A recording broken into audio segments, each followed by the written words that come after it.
Ternyata banyak yang tidak tahu jika dalam Kartu Indonesia Sehat atau KIS ada bansosnya. Jika memang ini masih rezeki teman-teman, bantuan dari pemerintah bisa mencapai 3 juta rupiah. Segera cek menggunakan HP, jangan sampai bantuannya hangus. Seperti apa informasinya? Simak hingga tuntas dan kita intro dulu.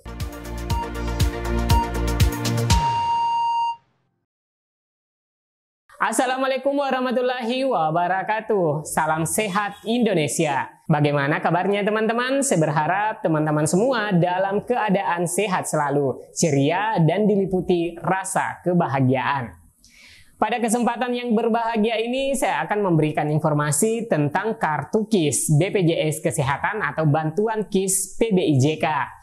Karena ternyata banyak yang tidak tahu jika kartu KIS ada bansosnya. Hanya karena teman-teman tidak tahu cara mengeceknya sehingga bisa saja bantuan sosial yang teman-teman seharusnya bisa cairkan jadinya hangus. Nah ini teman-teman harap memperhatikan pada video kali ini karena saya akan langsung mempraktekkan, akan membuktikan kepada teman-teman bahwa jika teman-teman memiliki kartu KIS ternyata tercatat sebagai penerima bantuan, bahkan bila memenuhi syarat, bantuan yang seharusnya diterima itu bisa mencapai senilai 3 juta rupiah, bahkan lebih dari ekspektasi teman-teman.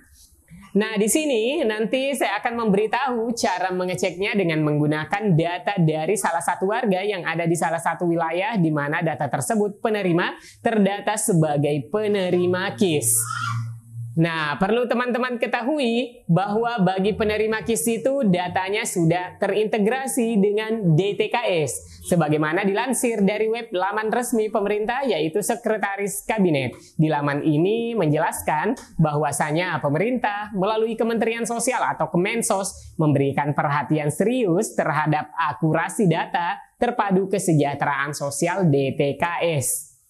Nah, DTKS merupakan basis data untuk program bantuan sosial pemerintah di semua kementerian, termasuk Jaminan Kesehatan Nasional JKN yang dikelola Kementerian Kesehatan atau Kemenkes. Nah, di sini jelas ya teman-teman bahwa pemegang KIS itu adalah data penerima bantuan iuran jaminan kesehatan PBIJK sebagaimana dipersyaratkan merupakan warga miskin dan memiliki nomor induk kependudukan NIK yang padan dengan data Direktorat Jenderal Kependudukan dan Catatan Sipil atau Dukcapil.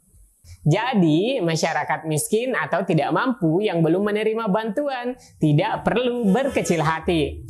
Ini kesempatan bagi masyarakat yang benar-benar membutuhkan bantuan dapat diusulkan melalui Siksenji oleh pemerintah daerah, kata Menteri Sosial. Menurut Menteri Sosial Risma bahwa penerima bantuan sosial termasuk dalam penetapan PBIJKN dan hasil penetapan dapat dipantau melalui cekbansos.kemensos.go.id. Nah, oleh karena itu, teman-teman bisa cek apakah terdata sebagai penerima bansos karena memiliki kartu KIS tentunya. Nah, di sini teman-teman bisa perhatikan di layar cara mengakses untuk melakukan pengecekan apakah teman-teman sebagai penerima kartu KIS mendapatkan bantuan sosial. Karena sebagaimana keterangan dari Ibu Menteri Sosial bahwasanya penerima kartu KIS itu hasil penetapannya dapat dipantau melalui cekbansos.kemensos.go.id. Jadi, teman-teman bisa melakukan pengecekan dengan mudah dan juga bisa melihat jenis bansos apa saja yang diterima selama ini. Nah, teman-teman, untuk membuktikan langsung saja. Pertama-tama ambil HP teman-teman. Buka laman cekbansos.kemensos.go.id di browser memakai HP. Nah, teman-teman, untuk langkah pertama, masukkan nama wilayah sesuai dengan KTP dari tingkat provinsi hingga desa.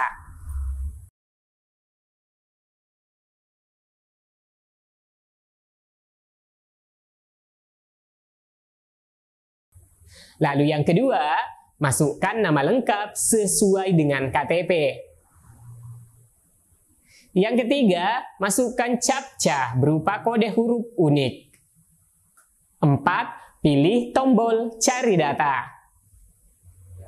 5. Kemudian hasil pencarian akan muncul. Nah, di sini teman-teman bisa melihat hasilnya. Salah satu KPM ternyata adalah penerima bantuan sosial PBI.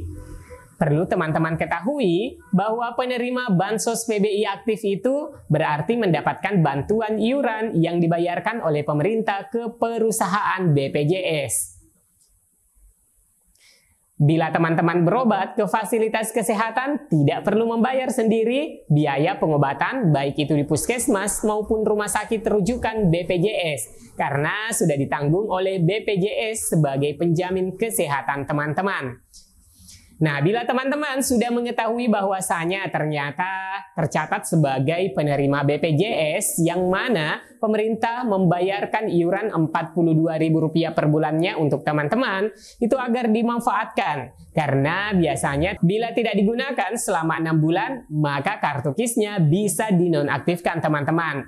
Dan jika saja dinonaktifkan, maka teman-teman harus mengurus dari nol lagi dan belum tentu ada dapat diterima kembali karena antrian kuota yang begitu terbatas teman-teman. Nah teman-teman, saya akan cek jika teman-teman tidak sama sekali menggunakan kartu KIS PBIJK-nya atau kartu KIS BPJS kesehatannya, maka oleh pemerintah dinonaktifkan status Daria menjadi strip.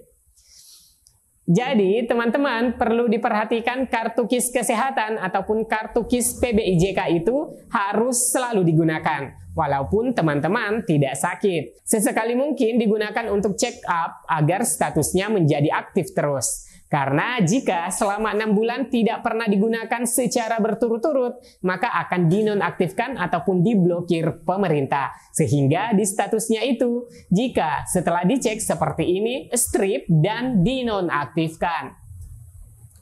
Nah, selanjutnya bagi teman-teman yang terdata sebagai penerima KIS, juga bisa mengecek sekiranya juga sebagai penerima Bansos. Silakan teman-teman perhatikan bansos apa saja yang diterima selain kartu KIS. Karena menurut info dari Kementerian Sosial tadi, bahwa penerima KIS PBI itu sudah terintegrasi dengan DTKS. Bersamaan dengan bansos-bansos bisa dicek ya teman-teman. Nah, bisa melihat di sini warga ini sebagai penerima bantuan PBIJK atau dengan kata lain adalah peserta KIS aktif. Dan ternyata KPM ini yang awalnya hanya penerima PBI aktif, tapi seiring waktu mendapatkan juga bansos-bansos lainnya seperti BPNT, bantuan pangan non-tunai. Nah, program BPNT ini diperuntukkan bagi keluarga penerima manfaat atau KPM yang belum pernah sama sekali mendapatkan bantuan dari pemerintah. Berikutnya hasil pengecekan peserta kartu KIS ini ternyata juga sebagai peserta bantuan sosial PKH program Keluarga Harapan. Tentunya bagi PKH ini akan diberikan dengan syarat beberapa komponen terpenuhi, yaitu komponen kesehatan, terdiri dari ibu hamil dan anak usia dini, komponen pendidikan, yakni kategori jenjang SD hingga SMA, komponen kesejahteraan sosial yang terdiri dari kategori lansia dan penyandang disabilitas berat. Dalam setiap komponen tersebut telah ditetapkan maksimal 4 jiwa yang bisa mendapatkan. Bagi KPM yang memiliki kategori ibu hamil atau memiliki anak usia prasekolah 6 tahun ke bawah, bisa mendapatkan Rp3 juta per tahunnya. Dan untuk kategori lansia 60 tahun ke atas bisa mendapatkan Rp2,4 juta per tahunnya. Dan bagi yang memiliki kategori anak sekolah, itu bervariasi ya teman-teman. Untuk anak SD Rp900.000 per tahun, untuk anak SMP Rp1,5 juta per tahun, dan anak SMA Rp2 juta per tahun.